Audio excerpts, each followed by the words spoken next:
Chadian President Idriss Itno has ordered the suspension of visas to U.S. citizens as reprisal for a travel ban. The Central African country was one of 12 nations affected by U.S. President Donald Trump's travel ban order. Trump said the ban was in the interest of national security. With 7 of the 12 countries on the list, Africa is the continent worst hit by Trump's travel ban. The affected countries include Afghanistan, Chad, Congo, Yemen, Eritrea, Haiti, Iran, Sudan, Myanmar, Somalia, Sudan, Libya, and Equatorial Guinea. The ban also imposed heightened restrictions on people from Burundi, Cuba, Laos, Sierra Leone, Togo, Turkmenistan, and Venezuela. To discuss this development, we're joined by a Global Affairs Analyst Dr. Nweke.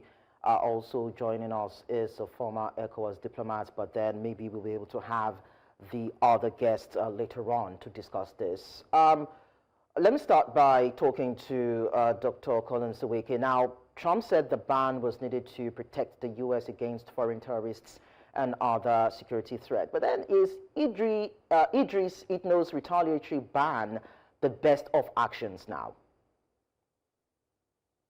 Thank you. Thank you so much, Leone, for having me. I will start with Donald Trump. He may have advanced a reason, but he also advanced some reasons for, taking some actions against Canada in respect of tariff. He tied it to, drug peddling, coming into the United States through Canada. Whereas evidence actually showed that, there was a decline in drug trafficking in that axis. So, if you juxtapose that to the Chadian situation, or, the 7 African countries affected, yes, he gave a reason, but as a matter of fact, you need to critically assess those reasons to actually determine whether or not, those were the actual reason. In the case of Chad, let us remember, Leone, in 2017, there was a row.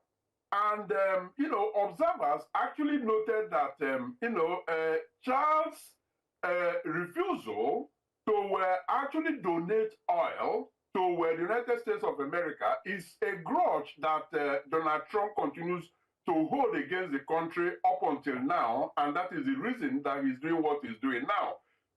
I mean, it is understandable that, the Chadian, president is tempted to retaliate. But like you asked, is that going to be, the best solution to the problem? No, I don't think so.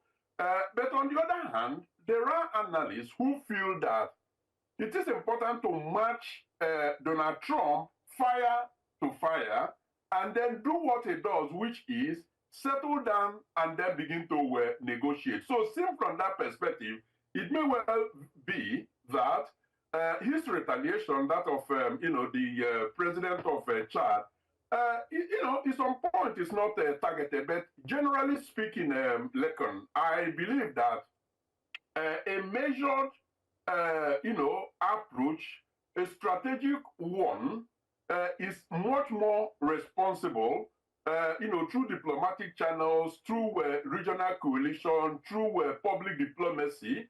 Those are the sort of approaches that will ultimately work. But maybe it is not a bad idea that he has fired back while the negotiations then, commence. It's quite hard to tell if the U.S. will be willing to sit down at a table to have some sort of negotiation with Chad. But then, looking at the impact, don't you think this would hurt Chad more in terms of investments, businesses, even the economy, education, health, tourism, more than it would hurt the U.S.?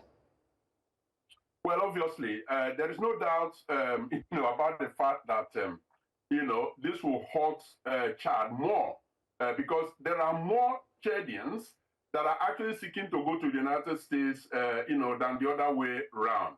But we cannot totally downplay, the significance of Chad to the United States, particularly on security matters. But of course, we do know that in Donald Trump, we have a president that actually doesn't, think in such a strategic manner.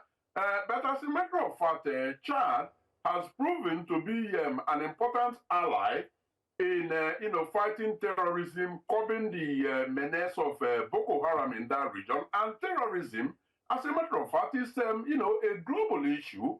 You cannot reasonably, confine it to a particular region and say, okay, that's a problem far from my bed. No, that's not the way it works. So while Chad will indeed, suffer the repercussion more, America also has one thing or the other to worry about, because Chad could actually be thinking as well, AGOA is on the table. United States, international development aid has already been stopped. What else have we got to lose?